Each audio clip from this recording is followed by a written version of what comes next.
I had just had sex with a random girl, kicked her out of the apartment, and I stared at myself in the mirror for what felt like 3 hours. And in that 3 hours, or what felt like, I started to ask myself, like, who is this dude looking back at me?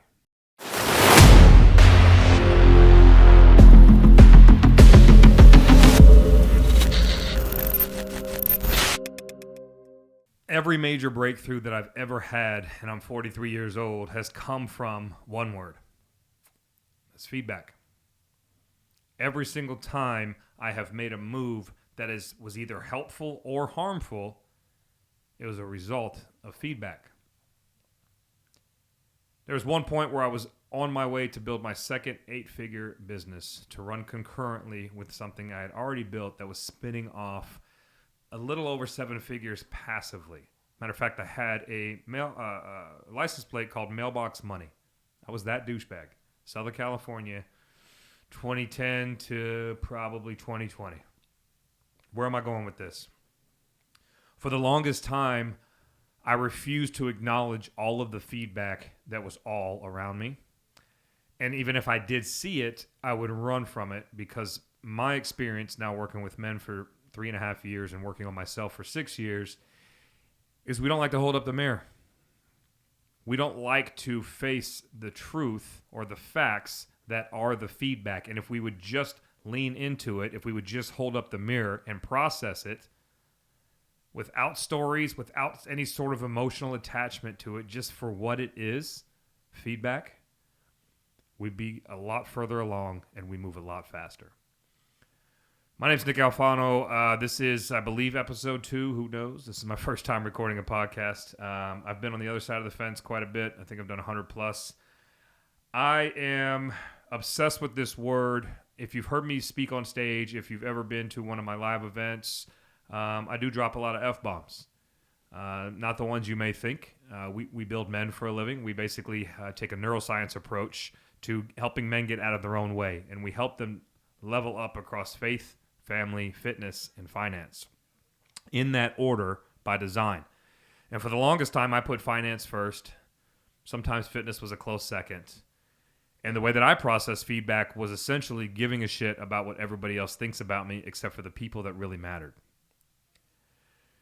And so the feedback that really mattered, that feedback inside of my 4 walls, I never processed it correctly. I didn't want to lean into it because the reality is the more I leaned into it, the more I held up the mirror, the more the issue was not my wife or my kids. It was 100% me.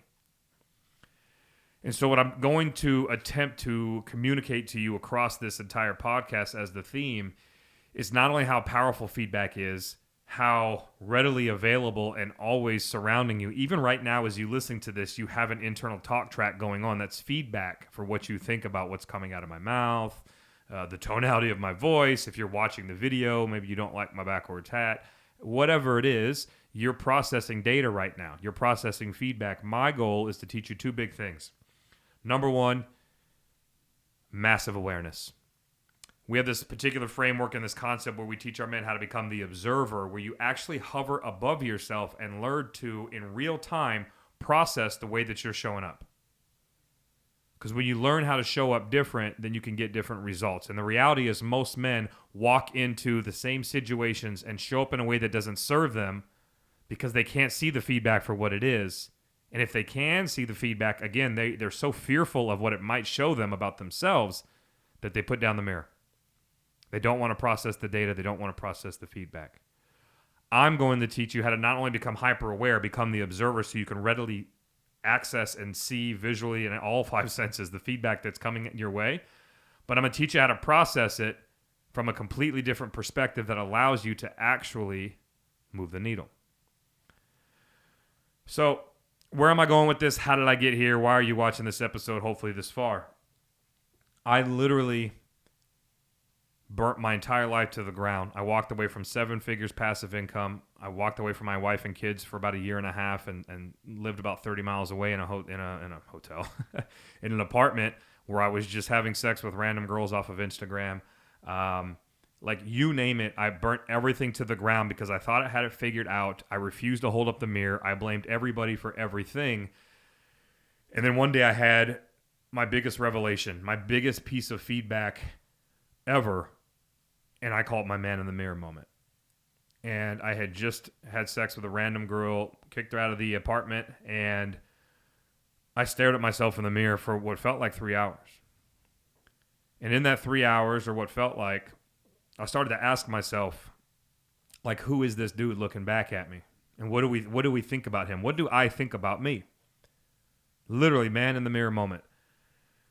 And this sentence hit me that someone told me years ago, and I kind of laughed it off when they said it because I didn't understand it. But the sentence kept coming up over and over like on a loop. And here's the sentence. It was, we are human beings, not human doings. And I want you to think about that for a second, because typically when you're asked to describe yourself, or you're at a networking event, or you're meeting somebody for the first time, the majority of your description of who you are is really what you've done, what you've accomplished.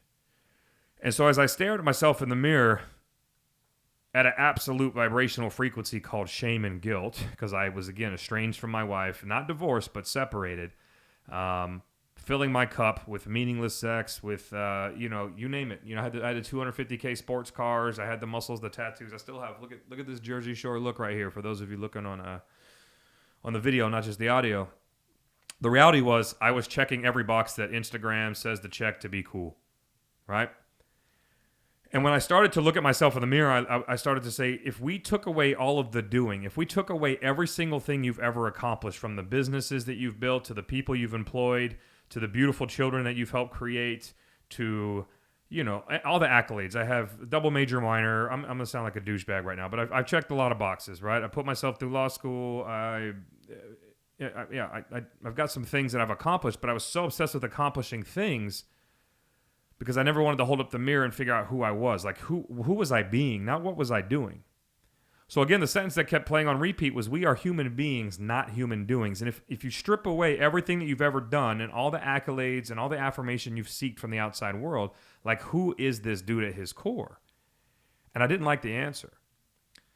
And so for the next 6 years, I went on this crazy journey. I have since then been on quite a few stages. I now get paid to speak. I run a group where I help male entrepreneurs married with kids also hold up the mirror, face their truth, and get out of their own way by processing this word that you see behind me, feedback.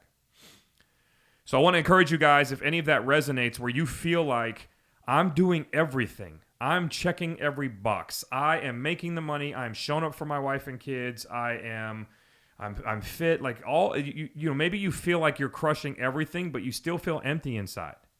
Maybe you haven't figured out your purpose, or what we call your assignment. For a long time, I was building businesses because I was putting finance first. Remember the order: faith, family, fitness, and then finance. Those are my other F words. This is where we coach men and walk them through. And it's in that order by design. However, and like most men, I was putting money over everything. And when I learned how to put the other three houses and get them in order, the money always came. And so although I burned down my law firm, I burned down my debt collection practice where we literally had 23 locations nationwide, 600 kids on phones, 7 figures passive income. I walked away from all of that because I had this moral epiphany that I was never going to tell a lie ever again. And we'll get into that particular story on another time. But since I learned how to process this word called feedback, number one, recognize it. Hyper aware, become the observer. How you showing up, Nick? Don't show up like that. That's old Nick. Come on, man. If you show up that way, this is the result that you get, and you say that you don't want that result. So if you really don't want that result, we have to pause. We have to hover. We have to process this data. Nope, from facts. What are the facts? Not the feelings associated with them, Nick. When I learned how to play this game, everything changed for me. Since then, we left SoCal. We moved to Nashville. It's been 4.5 years. I've built a massive movement called The Program. I help male entrepreneurs get out of their own way. We help them become better fathers, husbands. I now have built from the ground up after walking away, and it took a lifestyle change, right? I call it the slingshot. I had to take quite a few steps back to take this massive trajectory forward. But as I sit here today and record this, and my ability to process feedback has allowed me to build a purpose-based business instead of a profit-based business.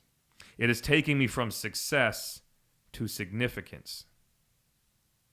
It has changed everything for me. And I'm finally, and this is what I hope for all of you listening to this right now, or perhaps watching, I am finally in alignment with my assignment. You see, I know what I'm supposed to do for the rest of my life now. I get downloads every day when I talk to God. I get feedback directly from the man upstairs because I figured out how to listen for it. I figured out how to see it, hear it, feel it, you name it. It is everywhere. We have to learn to process it, but first we have to learn to recognize it. So, over the next however long this bad boy lasts, and I've already got quite a few episodes banked, my promise to you is this: Tuesday and Thursday drops. Tuesdays are going to be a lot of me hanging out with you. I'm going to give you some crazy stories about my life and some of the frameworks that I've used to push through those barriers, as well as some of my member journeys. Most of my members will allow me to use their name. You'll definitely see some guests here on podcasts, but we've had some powerful members process some feedback, and we've got some frameworks that have really helped hundreds and hundreds of male entrepreneurs push through those barriers as well. So Tuesday and Thursday drops. Thursdays will be my guests. I've got a pretty cool Rolodex that I never thought I would have, 6 years ago when I was in the middle of my pit. So if any of this resonates, if you feel like you're doing all the things, but you haven't quite built the life that you want, I promise you are one concept away, and that is the ability to process the data, the ability to process the feedback. That's a phone ringing. So we're going to end the episode now because I didn't turn that off. Spanish Fork, Utah, you're officially on the feedback episode, and I don't even know where that is, but we're not going to answer it. We're going to wrap this up. I'll catch you guys on Tuesdays and Thursdays. This has been a wrap. Hang with me, like, subscribe, do all the things. I don't know what I'm supposed to say. This is my first time doing this, but we'll see you on the other side.